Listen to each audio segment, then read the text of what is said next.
Having lost her memory, she sweetly calls her enemy dear husband. Hello, everyone. Before we start today's story, I have a small request. Please subscribe and turn on the notification bell so you never miss a new video on our channel. Your support means a lot to us. Where are you watching from? Leave your city or country in the comments below. Thank you very much. Now, let's get back to the story. Savannah Reed woke up in Santa Monica Hospital, the harsh white lights burning into her eyes and making her head throb. Nothing around her felt familiar. When the nurse asked for her name, Savannah could only stare back. The answer simply wasn't there. The doctor entered, speaking slowly as if afraid she might break. You were in a car accident on the highway. Thankfully, someone got you here in time. But your head hit the steering wheel hard. You may experience temporary memory loss. Savannah gripped the blanket tighter. Temporary memory loss.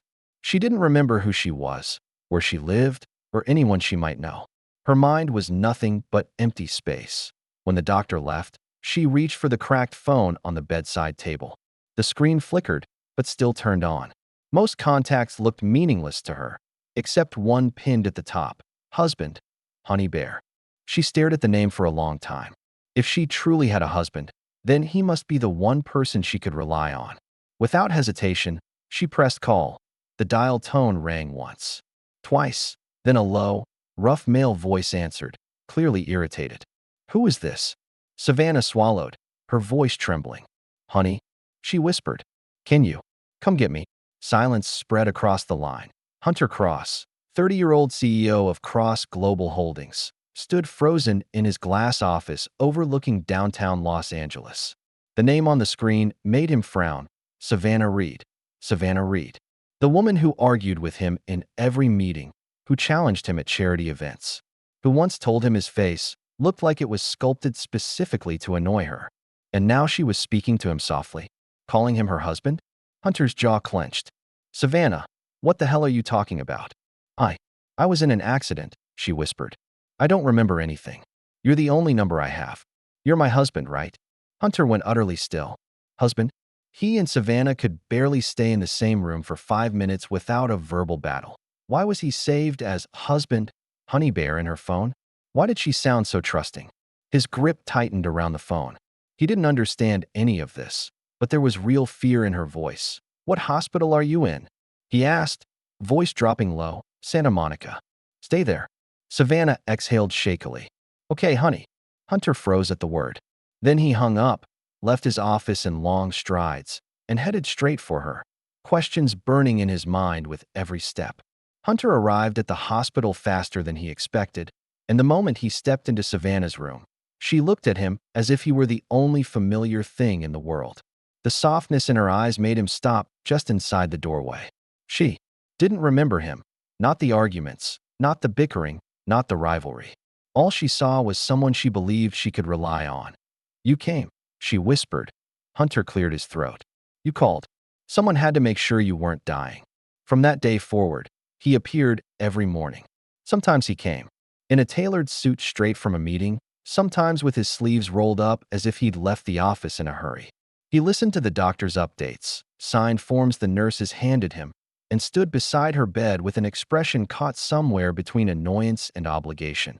Yet he never once failed to show up. Savannah watched his every movement with quiet certainty. The contact name in her phone, the way he handled everything at the hospital, the glimpses of wedding-related emails in her inbox, all of it pointed to one conclusion. Hunter Cross must be her husband, and she must have been the kind of woman who stayed home to care for him. When a nurse casually asked about her occupation, Savannah answered with gentle confidence. I'm a full-time housewife. For him. Hunter nearly choked on air. You're what? But Savannah only offered him a trusting smile, and he had no idea how to correct her without making things worse. When she was finally discharged, Hunter drove her to her apartment in downtown Los Angeles. She stood in front of the sleek, modern door and typed one code after another, brow furrowed with growing frustration. Why won't it open? She murmured. Hunter folded his arms. Because you probably changed the code and forgot it. She turned to him, confused. Why would I change it if I live alone? He didn't have an answer ready, because she suddenly reached out and tugged gently at his sleeve. Hunter, if this isn't where I live, she said softly, then where do we live? We don't. He replied too quickly. But Savannah looked up at him with a calm, innocent trust that made his jaw tighten. Can we go home? Our home? The way she said our made something inside him tense. She stood there, fragile and lost, waiting for him to guide her somewhere. Anywhere she could feel safe. Hunter let out a long breath, the kind that sounded like defeat and reluctance tangled together. Fine, he muttered. Get in the car. And with no better solution, he drove her to his Beverly Hills estate. An enormous, immaculate house with sharp lines and cold marble floors, a place that had never felt like it belonged to anyone but him. Tonight, it would have to hold the both of them. The moment Savannah stepped into Hunter's Beverly Hills estate, she looked around with the quiet certainty of someone returning to her marital home. Hunter, on the other hand, stood stiffly near the entrance, mentally calculating the level of chaos that was about to invade his perfectly ordered life. Savannah wandered through the foyer, touching the railing, the framed artwork, the marble counter, every detail examined as if she were piecing together the life she believed they shared. This place feels familiar, she said softly. Hunter pinched the bridge of his nose. Savannah, it's not. But before he could correct her, she turned to him with a gentle smile that disarmed his irritation completely. It's okay. Couples fight. Maybe we were just going through something. Hunter froze. Couples. Fight. We. None of those words applied to them. At least not the way she meant. Over the next hours, Savannah settled into the house as naturally as breathing. When he walked down the hallway, she unconsciously fell in a step beside him. When he reached for a glass of water, she somehow ended up handing him one before he even opened the cabinet. She followed him from the kitchen to the living room, then onto the balcony, always only a few steps behind, like a small, confused shadow. And then, bedtime came. Hunter had planned to give her the guest room, but Savannah crawled right into his bed as if it were the most obvious thing in the world. Savannah, he said through clenched teeth. That's my bed. She blinked, already pulling the blanket to her chin.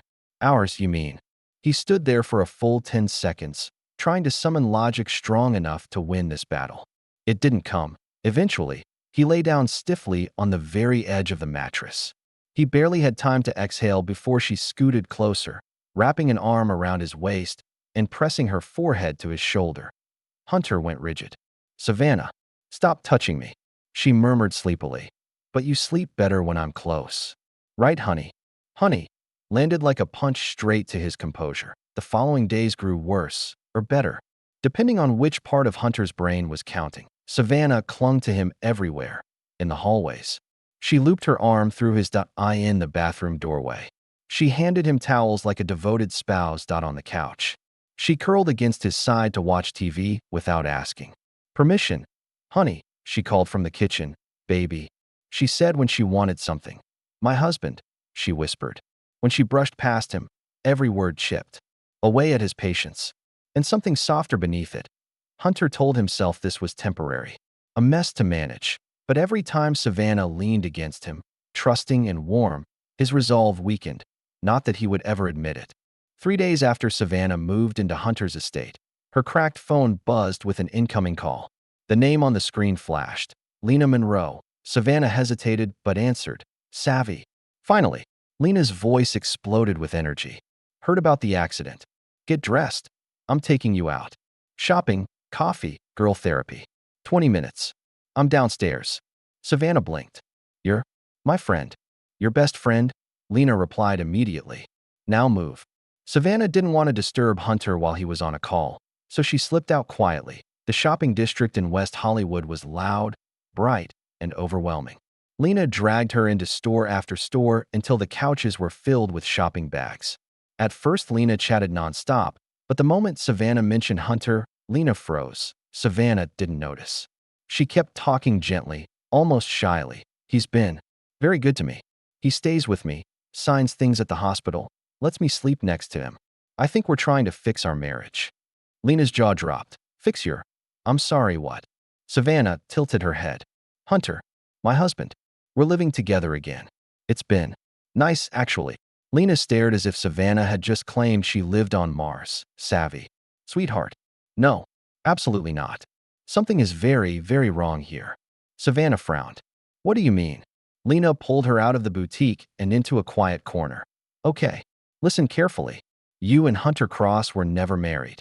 Savannah blinked at her. We weren't. No, Lena nearly shouted. You two had an arranged engagement, forced by your families. And you ran away before the ceremony even started. You literally escaped through a back door in your dress. Savannah's breath caught. I ran away from him. Lena nodded firmly. You and Hunter were enemies. Real ones. Every time you two were in the same room, at least 3 people had to stand between you so you wouldn't strangle each other.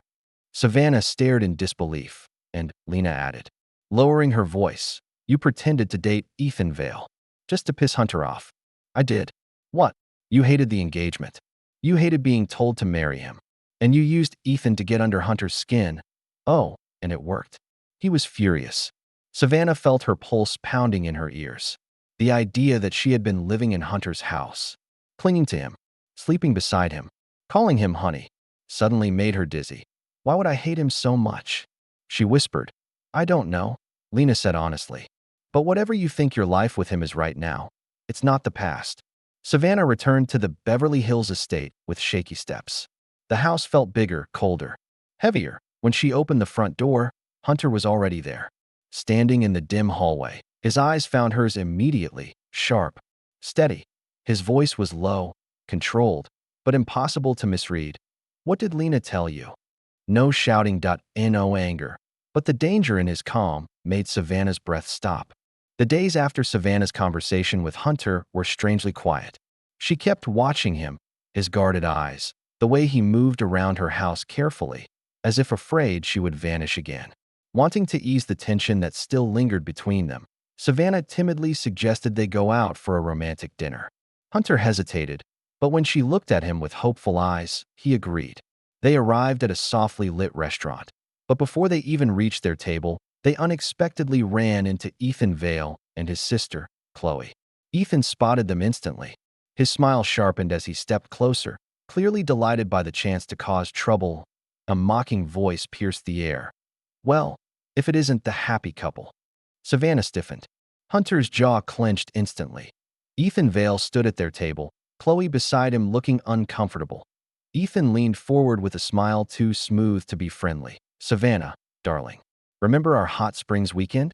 You said Hunter made your skin crawl back then. Savannah's eyes widened. What? I never. Oh, come on. Ethan continued lazily. We stayed together for 2 nights. You told me yourself you couldn't stand being near him. Hunter's hand tightened around his glass, so hard Savannah feared it would shatter. Savannah's shock turned to panic. Stop lying. But Hunter abruptly stood up. Let's go. He grabbed Savannah's wrist and dragged her out of the restaurant. Once in the car, he slammed the door shut and started driving. The tires screeching on the pavement, Savannah trembled, afraid of the storm that was brewing behind his silence. Hunter, please. He's lying. He wants to make trouble between us. He didn't look at her. His jaw was clenched, his knuckles white on the steering wheel. Savannah reached for his hand, but he pulled back. Tears rolled down her cheeks. Please listen to me. I never loved him. I was just pretending. Because you didn't like me. I just wanted to bother you. Hunter's voice was hoarse and broken. You left once. I can't take it a second time. Savannah shook her head in despair. I never went to the hot springs with him. That trip was a work inspection. A whole team went. And we were never together. Hunter, please. Trust me. When they reached her apartment building, Savannah pulled him upstairs. Come on, she pleaded, wiping away tears. I'll show you. Her hands shook as she typed in the code. This time, the door opened easily. She led him through the living room, the kitchen, the bedroom. Every corner was filled with her things. See? If I lived with him, wouldn't there be something, anything, that was his? Hunter nodded slightly, but his eyes were on the tall closet in the corner. What's in there? Savannah panicked. It's nothing important. He raised an eyebrow. I'm not allowed to look. She froze. Hunter let out a gasp and backed toward the door. Disappointment written all over his face. The look shattered her. Savannah gripped his wrist with both hands. I'm not hiding anything, she whispered, with a shaky breath. She opened the closet. Everything poured out like a broken dam. Gift boxes, handwritten letters, dozens of notes filled with regret, pain, apology, all written by her. All addressed to Hunter Cross. all begging for forgiveness for leaving before the engagement. Savannah's face flushed. Tears streamed down her face. Hunter was surprised, but then she smiled softly. She covered her face, her shoulders shaking. Hunter stepped behind her and wrapped his arms around her shaking body. And she collapsed against him, sobbing. The room stayed quiet for a long time. The only sound the faint rustling of paper on the floor and Savannah's uneven breathing as she tried to steady herself. Hunter kept holding her until her sobs softened into small, shaky sniffles. When she finally calmed, he loosened his arms just enough to turn her gently to face him. His eyes searched hers, still clouded with hurt. "Savannah," he said quietly, "when did you remember everything?" Her lashes trembled. She looked down at her hands, twisting nervously in her lap. "After I met Lena," she whispered. "That day, when she told me who I really was, what I used to be like. Something clicked. And after that, little pieces kept coming back. Faces, places, moments. And you." She swallowed hard. "I remembered everything. I just didn't dare say it." Hunter didn't speak.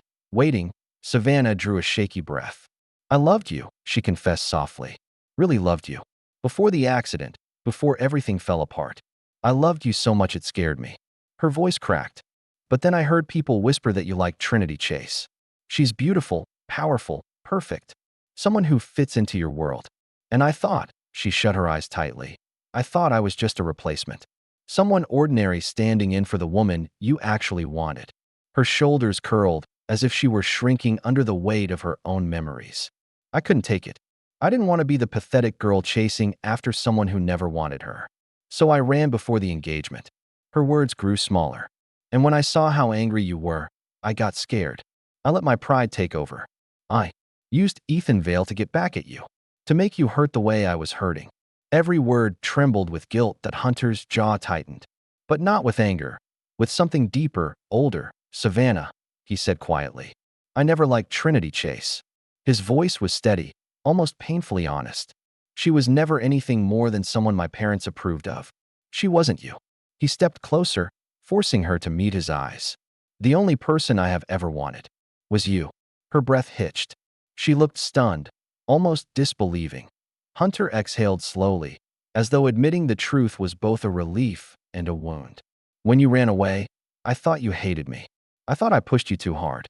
And then you disappeared, and I didn't know where to find you." His voice cracked just slightly. "It felt like someone ripped something out of me." Savannah's eyes filled again, but this time with something softer than fear, something aching and vulnerable, for the first time since the accident. They faced each other with no lies between them. Just two people standing in the middle of a wrecked room, holding the broken pieces of the same story. The tension in the room slowly dissolved into something warmer, something trembling with all the emotions they had both buried for too long.